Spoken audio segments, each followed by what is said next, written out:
Emily's Detour.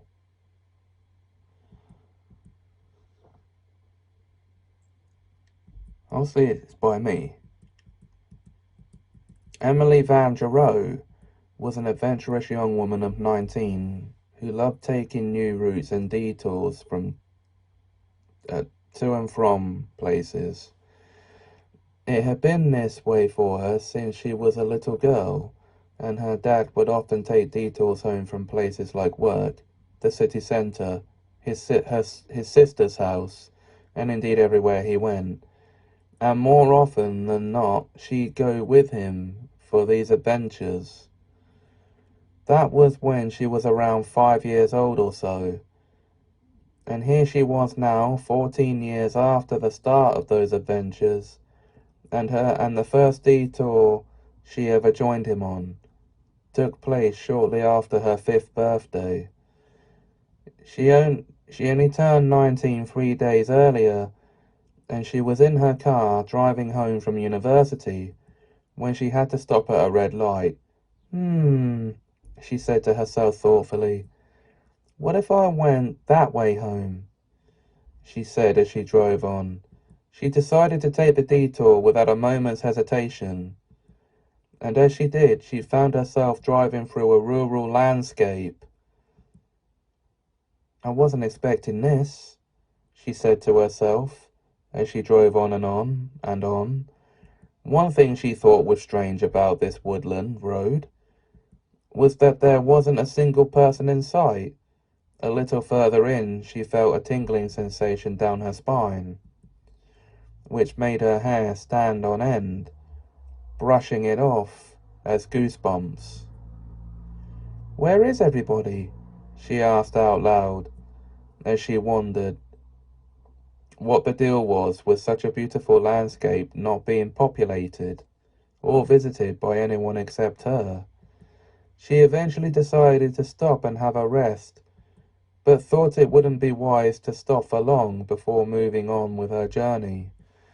As she drove even further into this strange woodland, she swore she saw a young boy trying to flag her down, so she tried to stop and help him out, but she ended up driving right through him, causing her chills to tingle even stronger, as she realized what she'd just seen was a ghost.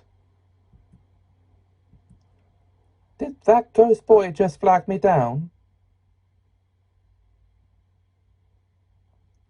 She said through chattering teeth. That's right, Emily. And thank you, said a voice behind her. Who was that?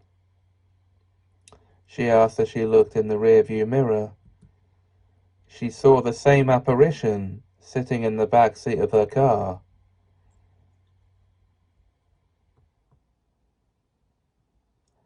She was so scared she slammed on the brakes and turned to face him. All right now, I want answers, she demanded. But he was gone. Where did he go? She asked herself out of fear. After 10 minutes of sitting there in pure fear, she pulled herself together and drove on until she came out the other end, back on the busy road, where things were back to normal. As she came off the motorway, she drove slowly and carefully, wondering what had just happened to her. A little further down the road, she was flagged down by a boy of about 13 years old, so she stopped to help. Hello there, Ricky, she said as she pulled over. Hello, Em. Could I trouble you for a lift home? He asked her. Of course, hop in, she said, opening the front passenger door. Then he got in and buckled up. On the way home, she told him about her detour through this strange woodland.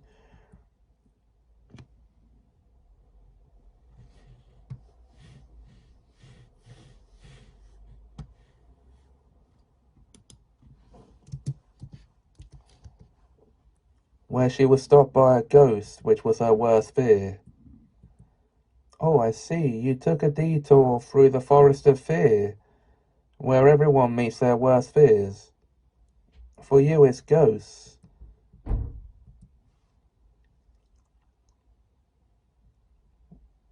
They say some have faced and conquered their worst fears head on in there, whilst others have gone in and never come out. He told her as they pulled up outside his house. He thanked her, gave her a hug and jumped out, leaving her to think about what he'd just told her for the rest of her journey home. As she pulled into her driveway, she thought more about it. As she walked through the front door, her little brother Tony saw how freaked out she was. "Are you all right, sis?" he asked, but she just picked him up and hugged him. That was Emily's Detour. If you enjoyed this video, please like, comment, share and subscribe. There will be another one soon. Until then, thanks for watching.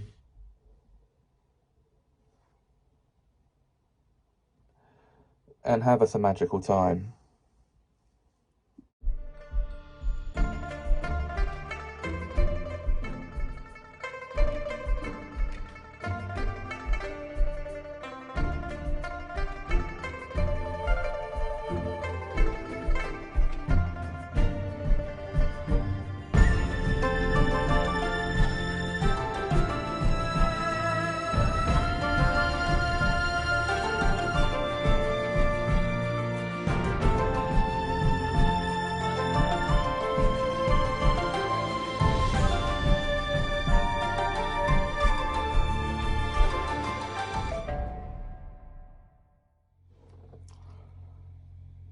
The plane stop. Have any of you ever heard of a plane stop? No? Well, I'd like you to imagine, if you will, a world in which all the bus stops have been replaced with air runways and bus passes have become plain boarding passes. And that's what this story is all about. One sunny Monday morning in July, Rupert Fiennes was on his way to work.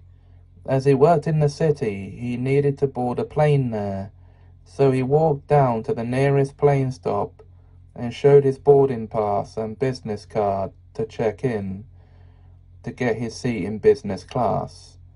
Free. Once seated in business class of Flight 23 to Portsmouth, from Nursery Runway, he buckled up and relaxed as the pilot announced takeoff, and off they went, jetting up into the sky. They made several stops along the way before finally landing at Portsmouth and Southsea Airport, and he thanked the flight attendants and got off the plane. As he left the terminal, he emerged onto the busy city street and made his way to his place of work, which was Waterstone's bookshop, for his shift. During his shift, he sold 60 books and box sets, which was a record for a morning shift worker. After lunch, he boarded first flight free to Fareham Airport to see his sister Dana for the afternoon. Once he boarded and seated himself in a window seat in the normal cabin, he ordered a cup of coffee and a donut for the flight. After about an hour's flight, they arrived at Fareham Airport, where Dana was there to meet him at the gate. "How was your flight?" she asked him. "It was good, thanks," he replied as they left the terminal and got in the car and got in her car. When they arrived at Dana's house, his nieces Tiff and Lynn greeted him with the biggest hug ever. It was time to begin the afternoon with his sister and nieces, and it was loads of fun. After 6 hours of non-stop fun, he caught the 8 o'clock flight back to Cosham Airport, where he had to change flights back to Maylands Airport. Board a stage flight 23 to Lee Park Airport, which didn't take very long considering it was only 10 stops away. Once he was off the plane at Maylands Airport, he thanked the people at the terminal and wished them a good night before leaving the terminal and walking home.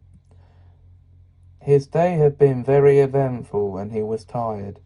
Once he was in the front door, he conked out on the living room sofa. If you enjoyed this video, please like, comment, share and subscribe. There will be another one soon. Until then, thanks for watching and have a magical time.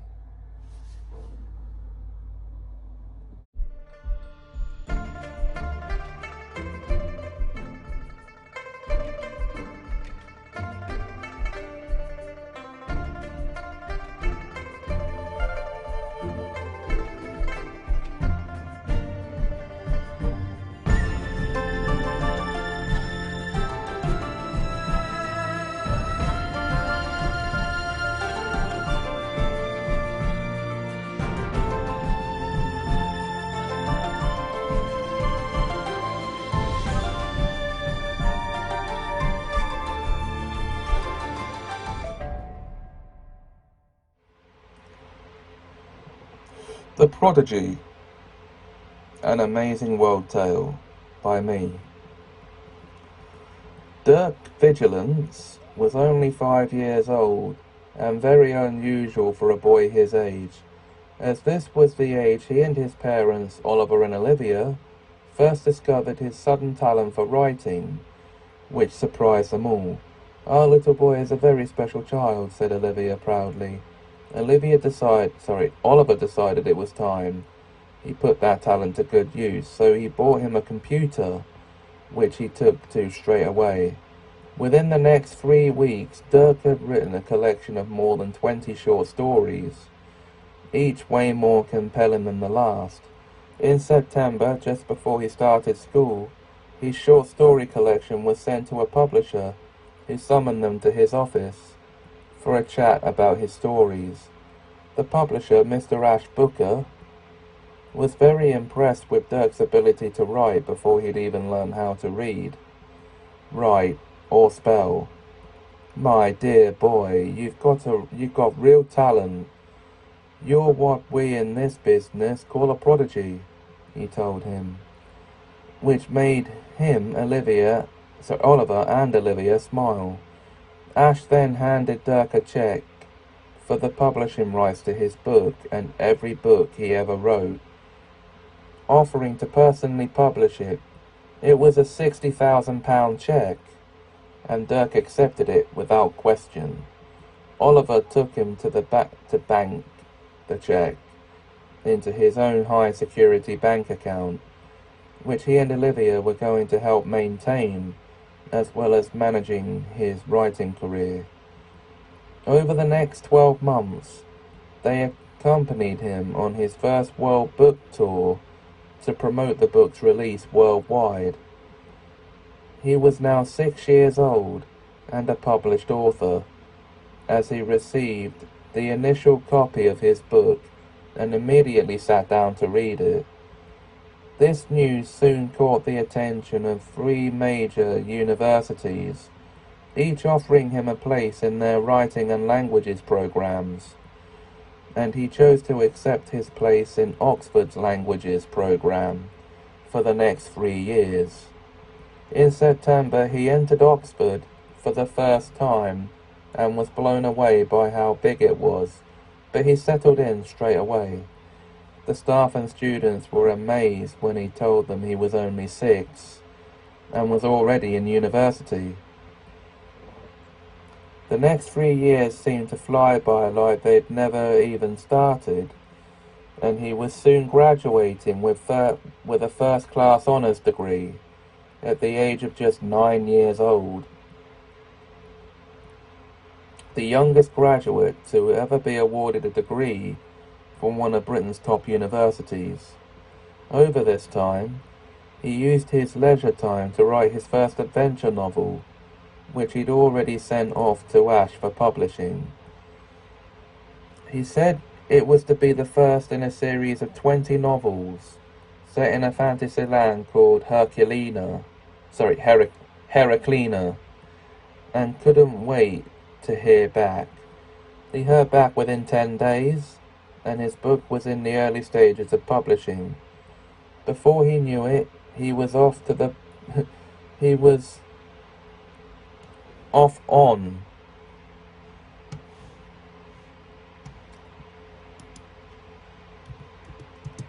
a book tour to promote the release of this book.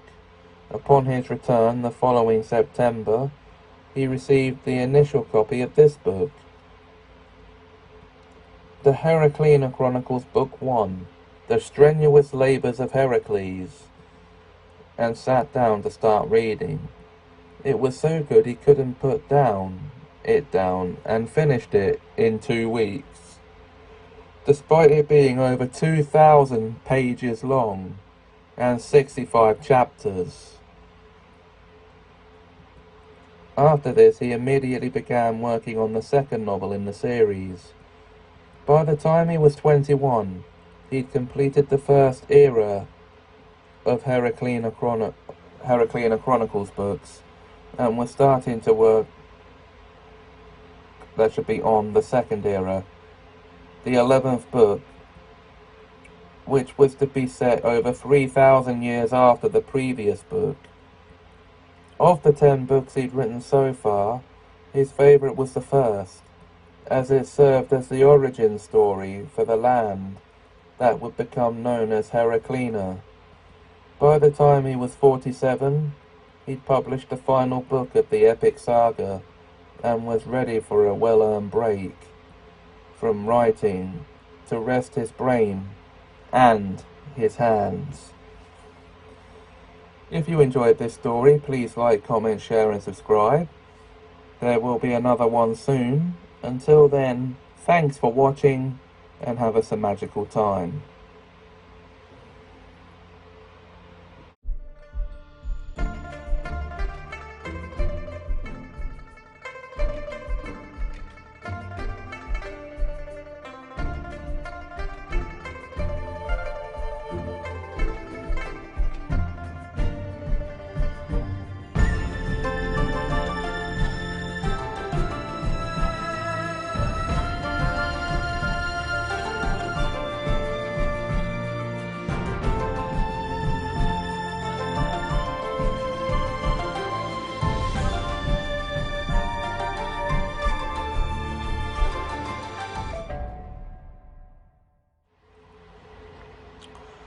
The Odd Life of Errol Flynn.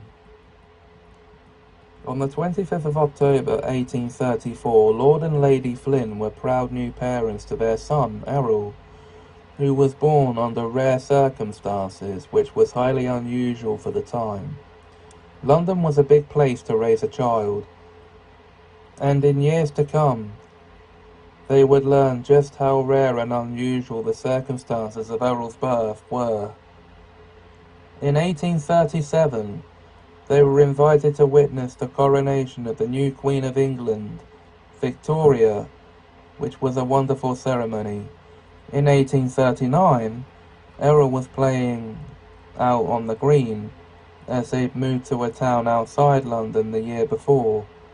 He was 5 years old at the time, and this was when it started becoming clear how rare and unusual the circumstances of his birth were. But not that clear yet. In September 1846, he began his education at Sherlock's, where he was chosen for Collindore House. His size was what gave it away to his teachers and classmates, as he was still the size of a 5-year-old despite being nearly 12 years old at the time. He was growing much slower than his peers, who thought it was strange. Then came his 12th birthday, and it was a wonderful celebration. Was he ever going to grow up properly? In 1850, he began his 5th year of study at Sherlock's, having been made a prefect, and had grown a few inches in the last 4 years. So he was finally as tall as his peers. They were thrilled. Their best classmate was their size now, and started asking his opinions. In 1852, he began his 7th and final year at Sherlock's, having been made head boy, and it became clear his own confidence was reaching its peak. He was already 18 by the date of his first student council meeting of that school year. In June 1853, he left Sherlock's and applied for a place at Cosgrove University to study business, which he began studying that September. In June 1857, he graduated with an honours degree in business and joined the staff at Flynn Industries, his father's business, which he was thrilled to join, as was Lord Flynn, to have his son on board. In 1863, he was promoted to assistant manager after just 6 years of employment, and his colleagues were very happy for him. Despite being 29 at the time of his promotion, he still looked only in his early 20s due to his slow aging. In 1864, Lord Flynn retired, leaving him in charge of the company, promoting him instantly to manager, and everyone applauded him for this promotion. In 1866, Errol met a beautiful young maiden named Louise Goddard, and the two immediately fell in love and married.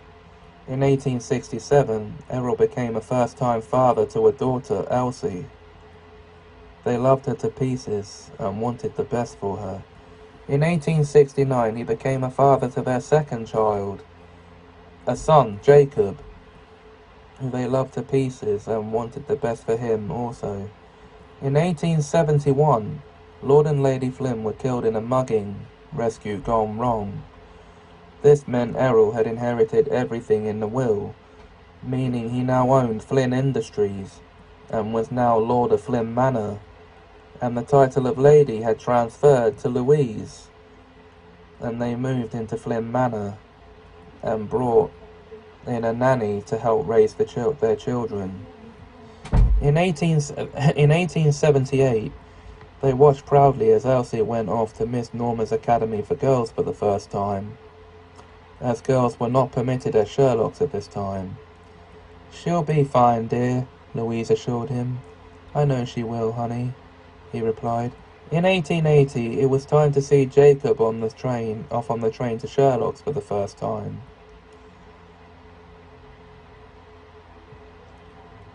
And it was an exciting time for them, as both their children were now in private education. In 1884, Errol celebrated his 50th birthday, and it was a wondrous occasion.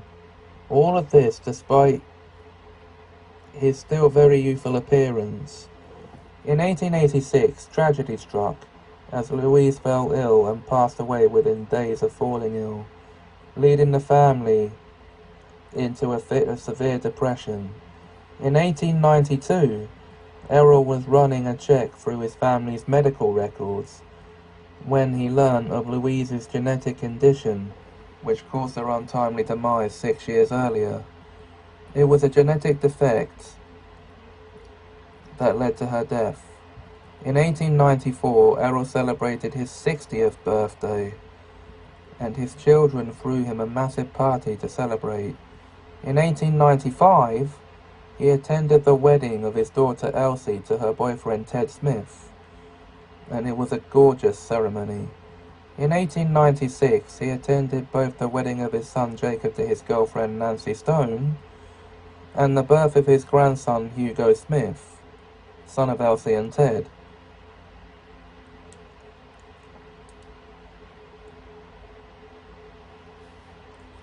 He was very proud of both his children for their accomplishments. In 1898, he attended the birth of his granddaughter Jane Flynn, the daughter of his son Jacob and his wife Nancy, and really thrilled for them. In 1901, he retired from Flynn Industries, leaving his son Jacob in charge of the company. In 1904, Errol celebrated his 70th birthday, and everyone came to celebrate. It was then that Jacob noticed a grey hair but didn't bring any attention to it.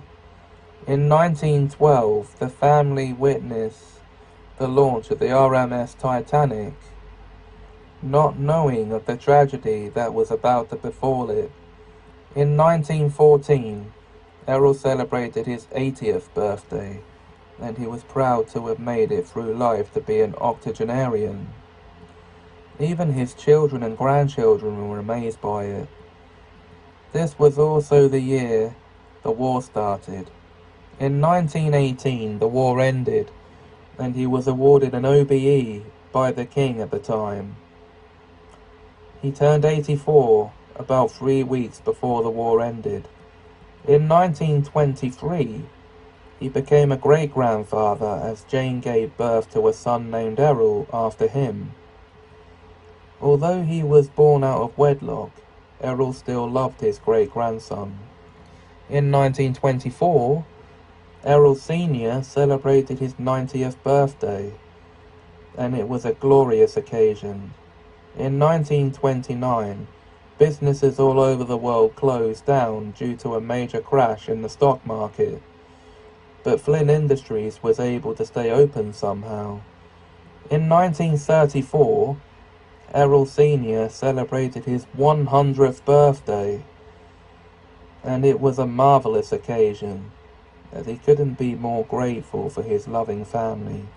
In 1939, another war broke out, and his children, grandchildren, and great-granddaughter were all drafted, whilst he moved to the countryside and took in 2 children who had been evacuated. In 1940, he began tutoring them in hopes of educating them by the end of the war. In 1945, he brought the now teenage children back to London and was asked to help restore it after the impact of the war. Over the next 7 decades, he continued to live on and amaze everyone he met. And in November 2018, he died at the ancient old age of 134 years and 2 months old.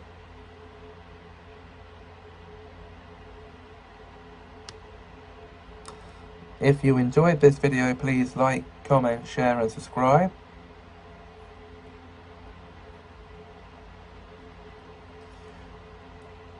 There will be another one soon. Until then, thanks for watching and have a Semajical time.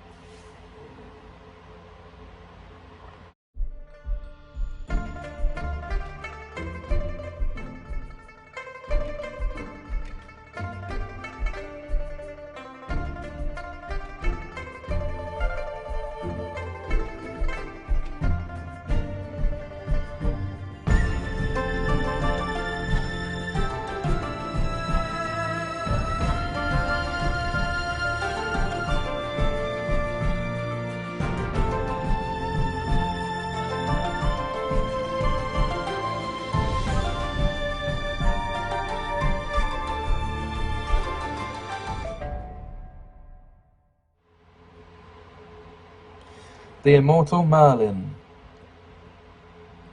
In 1019 AD, Merlin, the powerful wizard, was busy concocting a potion to show his students at Morrowind's School of Witchcraft and Wizardry, as he was due to oversee the General Certificate in Magical Education examination for that year's 5th year class, who were expected at their practical exam in potions class.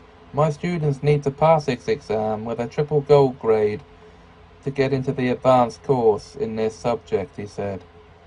He took a drink of his strength draft to gain more strength. He had elixirs for everything in his storage room. As he finished up, he was ambushed by rebellious students and was nearly killed by them, but escaped death by way of his strengthening elixir. "That was a very stupid thing to do," he scolded them and took them to see the headmaster, who expelled them on the spot. Fast forward 1,000 years, and Merlin was still alive and well thanks to his life extension elixir, which he drank so much it had made him immortal. He was now in overall charge of Misty City Guild of Magic as their Grand Master. It was he who was in charge of detecting magic in children in the non-magical world, especially, and bringing them in for the test of admittance to determine how magical they are and assign them to one of the 4 schools of magic in the city, Morrowind being the most popular one. As he sat on his own throne in the head office, Guildmaster Turner brought a new arrival to see him. "Who do we have here, Master Turner?" he asked. "This is Apple Jones, Grand Master. We just detected a strong force of magic in her blood," he replied. Upon hearing this, Merlin put Apple through the test of admittance and was astounded by her magical prowess. "Apple, my dear girl, you are clearly magical enough to belong to Mississippi Guild of Magic," he told her, and performed her inauguration into the guild personally, and then took her to be selected by one of the 4 schools. She hoped for a place at Morrowind, but was eventually chosen by the Merlin Academy of Magic, which was set up by Merlin himself, and he wanted to train her at his own school, which was located to the far west of the city. You are very privileged to be getting taught at my school, Apple. Your first of 8 years starts on the 3rd of September, he told her proudly. That's it for this one, guys. If you enjoyed it, please like, comment, share and subscribe. There will be another one soon. Until then, thanks for watching and have us a magical time.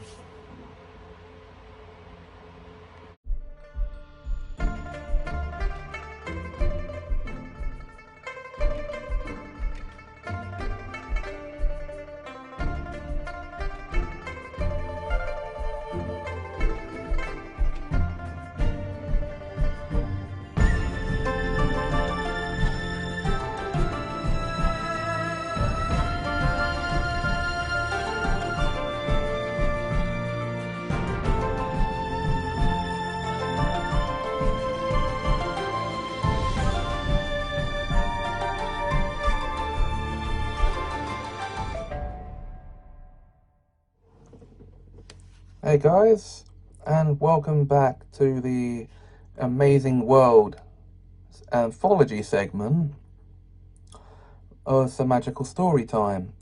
It's now time to get into the next one of these stories, bless me, which will be Don't Mess with Time. Max Walker had just turned 18 years old and received a new pocket time observer for his birthday as a commemorative gift. Upon receiving it, his grandfather, Professor Walker, warned him not to actually mess with time. "This device is only for observation of history and no more.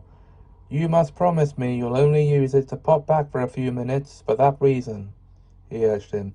"Yes, Grandad, I will only use this machine for observation only," Max promised. Professor Walker was satisfied and showed him how to use the cloak mode he'd fitted it with, which was to be activated at all times while he was back in time, so he couldn't interact with anyone or anything in the time periods he chose to visit. Once he'd learned how to protect himself and history from tampering, he decided to take a test trip, so he cloaked himself, set the date for the 30th of June 2032, and was there in an instant, observing his great-grandparents' first meeting. He watched as they became friends before moving ahead to the 4th of September 2034 to observe them getting married. Through this observation, that he learned that his great-grandmother's maiden name was Turner. He then moved ahead to observe the birth of his own grandfather, Simon Walker, on the 3rd of December 2052, before moving ahead to observe an 11-year-old Simon starting Sherlock's in September 2064, and being chosen for Collindore House. After that, he moved ahead 5 more years to October 2069, where he observed Simon, a school prefect, disciplining 2 first-year students for wandering the corridors without passes. He also observed the start of a relationship between Simon and Rachel Jordan, his future grandmother. He then moved ahead 4 more years and 10 months to July 2073, where he observed the wedding of Simon and Rachel.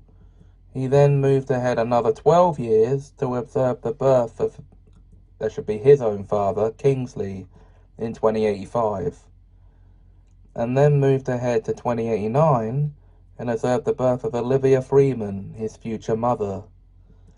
He then moved ahead another 19 years to observe his parents' wedding in 2108. He then moved ahead to observe his own birth in 2114, before hitting the home button and uncloaking himself, his 18th birthday in the present timeline of the 24th of August 2132, and it was a great day.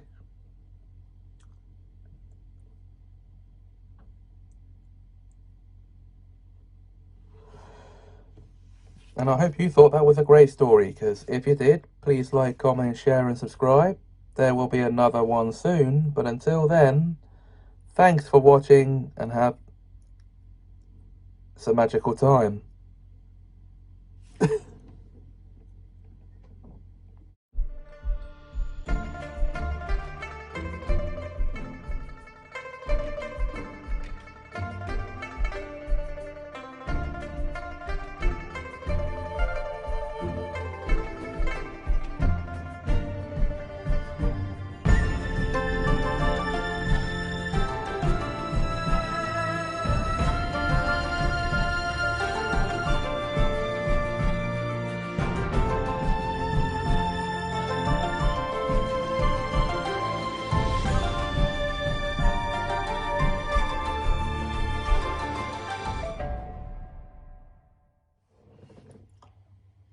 Hey guys, and welcome to the 7th installment of the Amazing World Anthology segment of Semajical Story Time. So what's the next story I'm going to be telling you?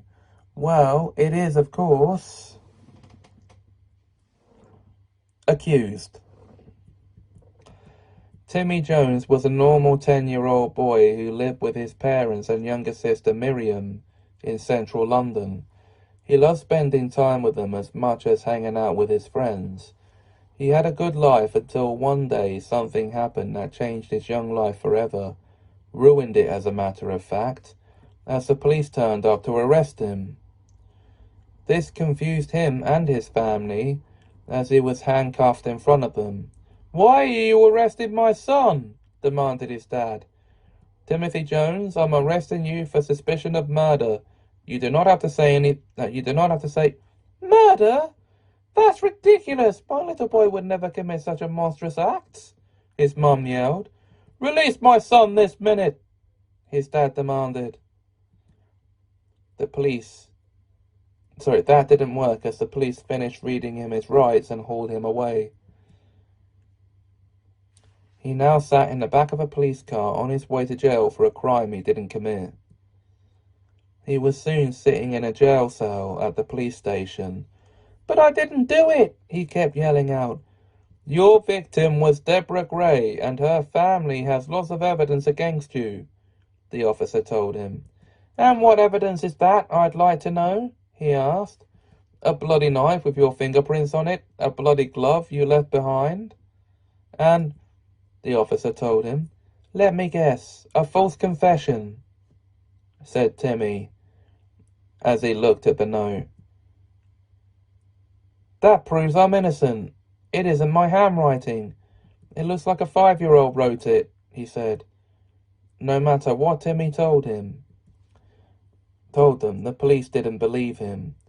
The only people who did believe in his innocence were his family, friends, and doctors, teachers, and lawyer who had come to see him. Tim, I'm going to do everything I can to get you off the hook. But this murder you've been accused of is very serious, he told him. Timmy handed him the confession, which he looked at very carefully. This is a piece of evidence they've got against you, he scoffed. Yes, sir, replied Timmy. This is a totally false confession. No one in their right mind would have let their 5-year-old write such a forgery. He told them. After he left, Timmy got the sergeant to take a closer look at the note, but he didn't believe him. He appeared in court in the next 2 months, and his defense included testimonies from his mum, dad, sister, best friends, grandparents, headmaster, doctor, aunts, uncles, and cousins, all defending his innocence. After that, they called him to the stand, and he pleaded for his own innocence by telling the court exactly where he was at the time the murder took place. I was at the local park with my friends playing football. Nowhere near the victim at the time, he told them honestly. Whilst the prosecution were making their case against him, they brought the knife and glove forth as evidence. They asked Timmy to come and try on the glove, which instantly fell off his hand because it genuinely did not fit him. The judge read the confession. Son, can you write on this piece of paper for us, please? He asked, and Timmy obliged. And it didn't match the untidy scrawl on the confession. Objection! Called the prosecutor, but the judge overruled it. Whoever wrote that confession, it was not the defendant, as he does not write with an untidy scrawl, he shouted. But he killed my daughter, yelled Deborah's mum. The judge banged the gavel. I must warn you, madam, that if you disrupt the court, I will have you arrested for contempt. That's contempt of court, he warned her. The head juror stood up. Your Honor, we've heard enough. We have reached our verdict, she said. Would you please read the verdict? Asked the judge. We find the defendant, Timothy Jones, on account of murder, not guilty, read the juror. The judge addressed Timothy Jones. You have been tried by a jury of your peers and found innocent of murder. And based on the so-called evidence presented before us here today, I'm not surprised. You were wrongly accused. And it is the order of this court that your accusers apologize for accusing you, he ordered upon banging the gavel. Timothy received apologies from Deborah's family for falsely accusing him, and from the police for not believing him or his family. And that would have been enough, would it? You're not going to fire the police? Or maybe imprison the family for accusing him?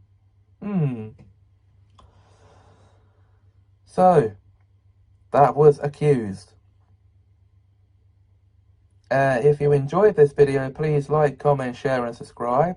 Thanks for watching. Until then, until next time, have a magical time, will you?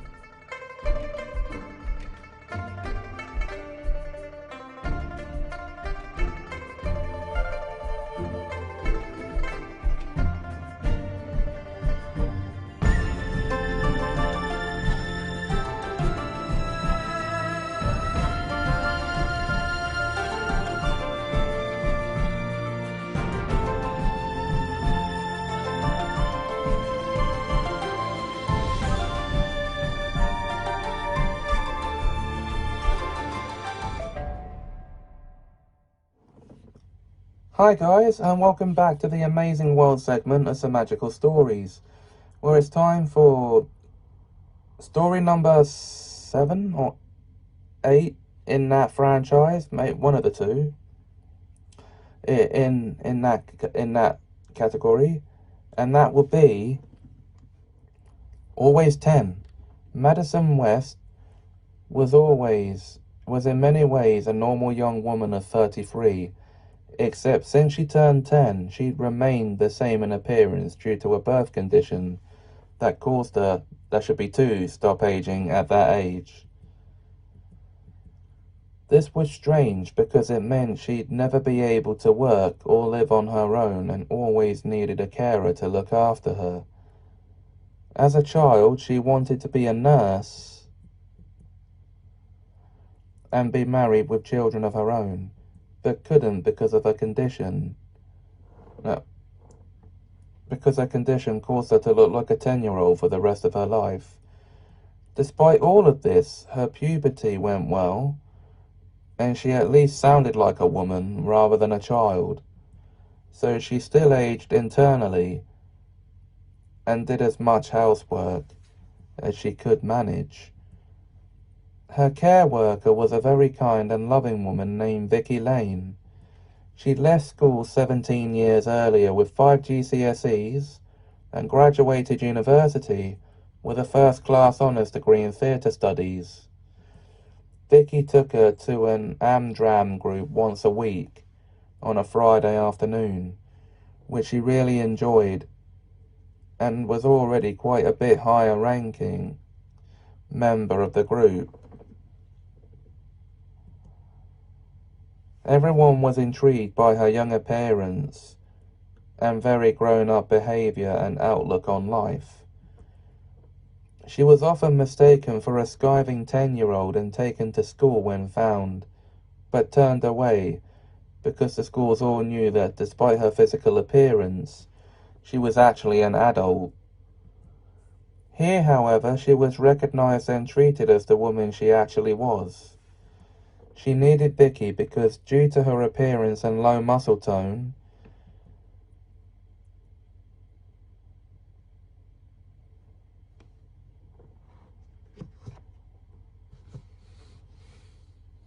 there was a lot she couldn't do for herself.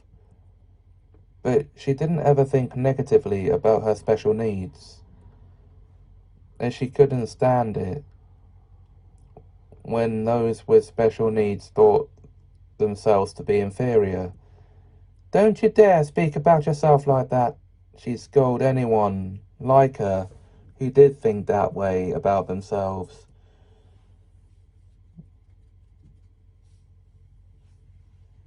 She didn't care that her condition caused her to stop growing 23 years earlier and loved her life as it was. So guys, if any of you out there have special needs, don't think yourselves as inferior people because of that. This story should be a good moral to you on that. If you enjoyed the video, please like, comment, share and subscribe. And until next time, thanks for watching and have us a magical time.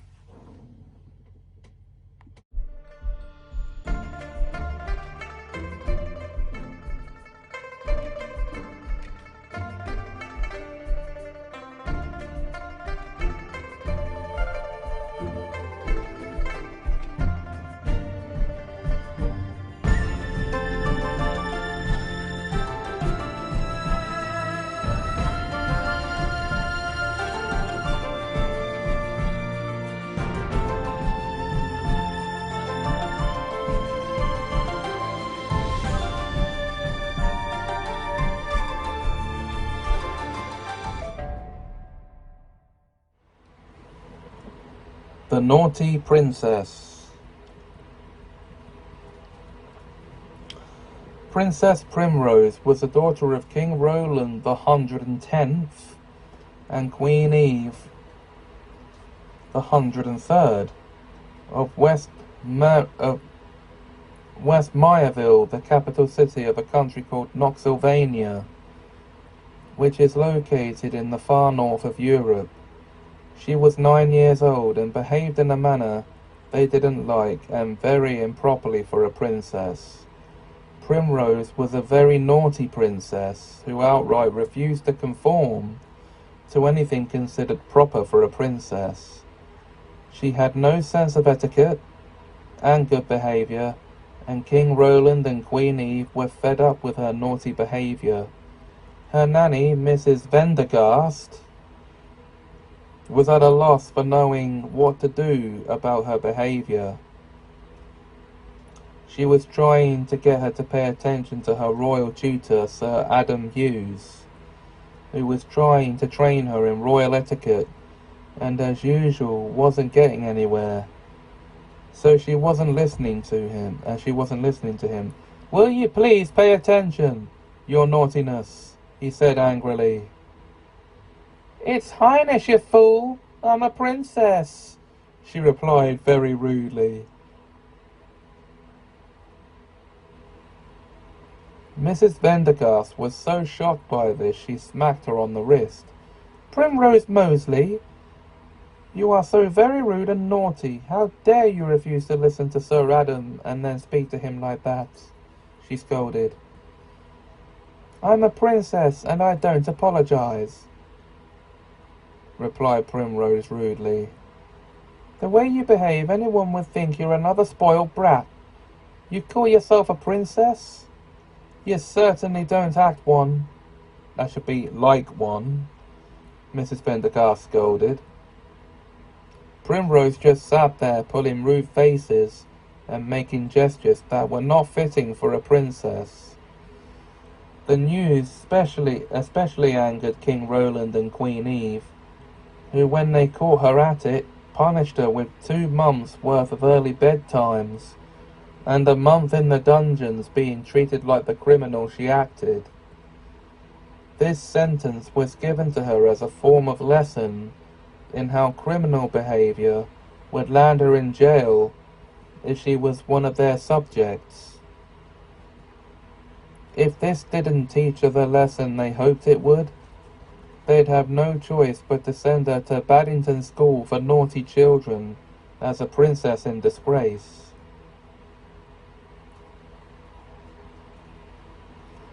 The news that she'd have to go there and mix with other naughty children who weren't rich or important made her have a long, hard think about her behaviour, as she didn't want to mix with any peasants, as she called them.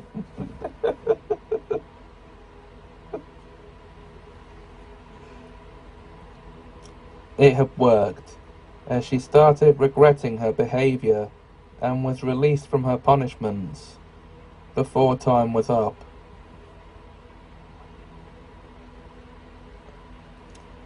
She did then start taking her lessons in royal etiquette seriously and applied herself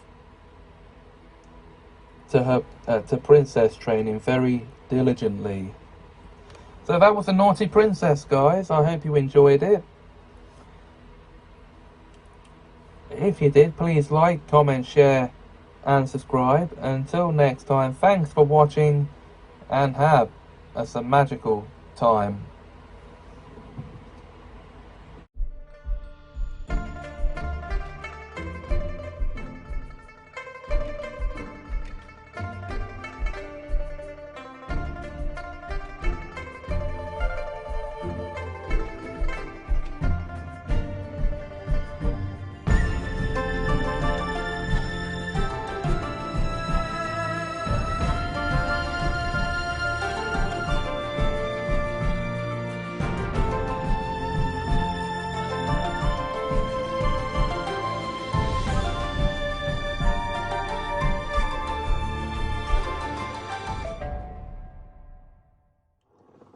Hey guys, and welcome back to the Amazing World segment of Semajical Story Time, where it's now time to jump into the next story I'm going to be reading for the series, the 10th story I'm going to be reading for the series, Out of Sequence. Thomas White was an ordinary young man in his early 30s, who was happily married and had 2 kids, whom he loved to pieces. He was on his way to bed one night when he felt a strange sensation in his body. As he and his wife were settling down for the night, the sensation started to take effect. "Thomas, sweetie, can you hear me?" she panicked, as he went into a sort of fit, with no cause. Let's call Tom's wife Clara. She became increasingly more panicked as she called an ambulance to come and take him to the hospital. Their two children, Bob and Wendy, rushed in from their beds when they heard the panic to find Tom lying unconscious on the bed. In Tom's eyes, as he was unconscious, there was a blur, and then a flash, and he awoke to find his eyesight coming back into focus as he sat up to find himself lying not next to Clara in 2022, but in his childhood bedroom from when he was 5 years old. As he rubbed his eyes, he noticed his hands had suddenly got smaller, the size of a child's. "What's going on?" he asked himself, but in a high-pitched little squeak like his childhood voice.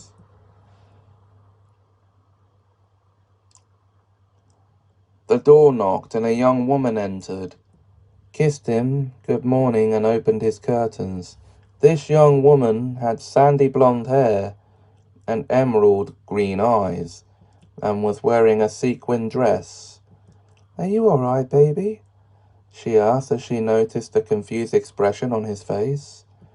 At that moment, a young man entered the room. He had dark brown hair, brown eyes, and wore round glasses, and was wearing an athletics kit. "Is everything okay, Angie, dear?"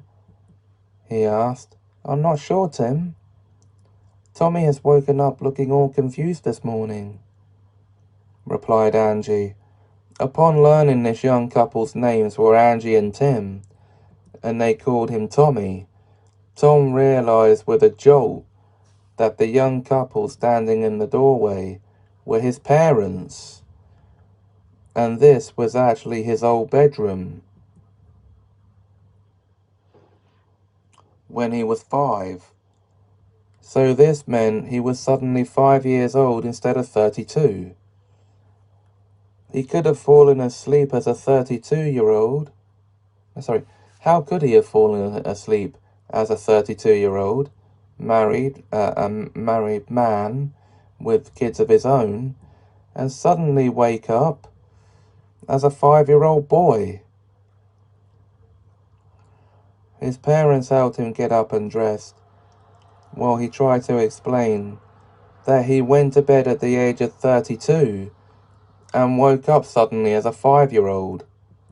"Oh no, darling, that's impossible. You couldn't have travelled back 27 years and jumped back to being a child.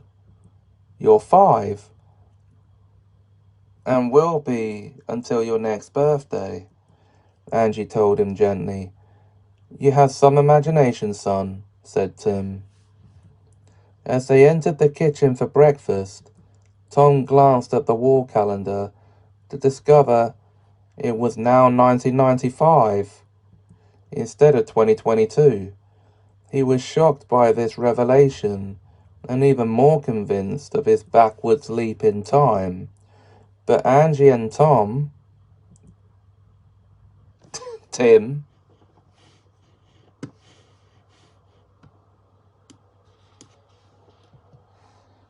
were getting fed up with his stories about it, telling him, "That's enough," firmly each time he brought it up. After a couple of hours, they put him down for a nap, thinking it would calm him down. His protests were ignored, as he was lulled to sleep by Angie, singing him his favorite nursery rhyme, and he was out like a light. Seconds later came another flash in his eyes, and he woke screaming in a baby's cot. Now unable to speak, he'd gone to sleep as a 5-year-old, and this time he'd woken up as a baby. An even younger Angie entered and approached the cot. "It's all right, baby. Mummy's here," she crooned as she lifted him out of the cot and took him over to the changing table to change his nappy. "Almost done, sweetie," she said sweetly. She cleaned him up and dressed him before taking him downstairs, and he'd fallen asleep. He was awake again by the time they reached the lounge, when an even younger Tim took over from her and fed him a bottle of powdered milk. As he chugged the milk, he fell asleep again, and they thought he was cute. As he slept, he saw a third flash and woke up to find himself wearing a police uniform and driving a patrol car in hot pursuit of a stolen vehicle. He radioed the other units to order them to join the chase. He glanced down at his chest to discover he held the rank of chief and was now in charge of his department. He realized he'd gone asleep in his father's arms as a baby in 1990 and woken up as a 45-year-old police chief in 2035, as the date on his car's clock told him. He could hardly let it bother him now, as he was in hot pursuit of a stolen vehicle. This was the third time this had happened to him. He soon caught and arrested the car thief, with the help of his deputy, a young female officer named Ellie Jones. "Take the scumbag away and charge him," he ordered her, after thanking her.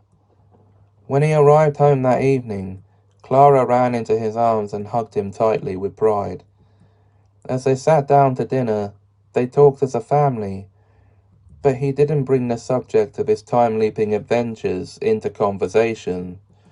Bob then mentioned the fact he loved it when he talked about that, as did Wendy, despite being 15 and 17 now.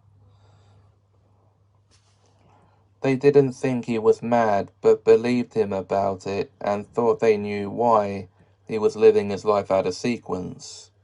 Even Clara thought there was some reason for it, but they didn't discuss it around anyone else.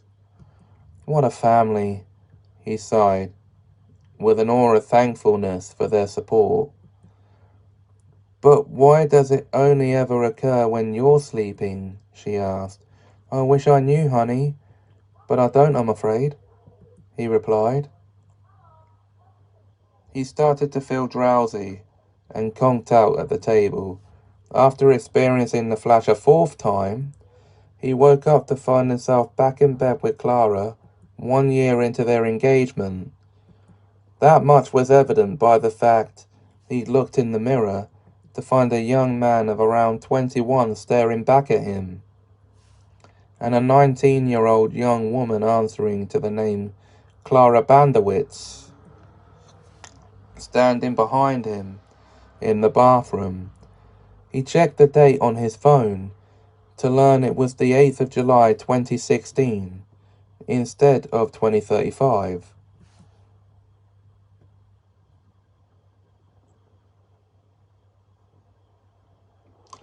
Like it had been mere seconds earlier. He now realized he was living his life completely out of sequence, but still had no idea why. They finished getting up and ready and went down to breakfast.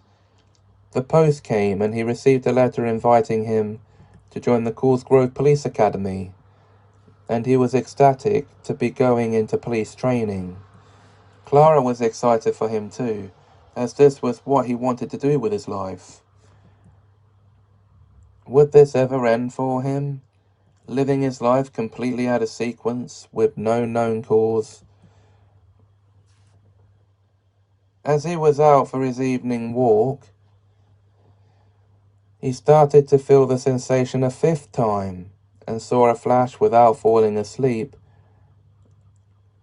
First, until he reached the other side of the road. He collapsed on the curb and regained consciousness in a hospital bed. He looked in a handheld mirror to find an elderly man with pure white hair staring back at him. He glanced up at the floating wall calendar to learn it was now the middle of October 2078. Oh, my word, he coughed weakly. He had fallen unconscious in 2016 and woken as an 88-year-old man on his deathbed. He looked beside to find his now 58-year-old son, Bob, who was now the commissioner of the Callsgrove Police. He'd taken time off work to be there with him. Wendy arrived from the university campus, where she was a professor in the science department, to be with him too. The machine flatlined, and he saw a sick flash and woke up alive and well and in full health. He was sitting in his office at the police station, examining his appearance. He now had silvery grey hair and crow's feet around his eyes. He wore a navy uniform and still held the rank of chief. It was now the summer of 2053. He was 63 and had received several awards over his long service to the force and to the public. He was summoned to a board meeting at the headquarters, where he was promoted to commissioner, and he graciously accepted. He was proud to have made it all the way to this point in his career. He also knew he'd be retiring in a few years, but took to his new job like a criminal takes to his crimes. When he told Clara, Bob and Wendy, they were so proud they threw him a party to celebrate. "It's like being 21 again," he said gratefully. And that was out of sequence. I hope you enjoyed it. There will be another one of these anthology type stories coming your way soon. But until then, the next episode of this will be in a different category. And until that episode occurs, if you enjoyed this video, please like, comment, share and subscribe. Thanks for watching, and have a Semajical time.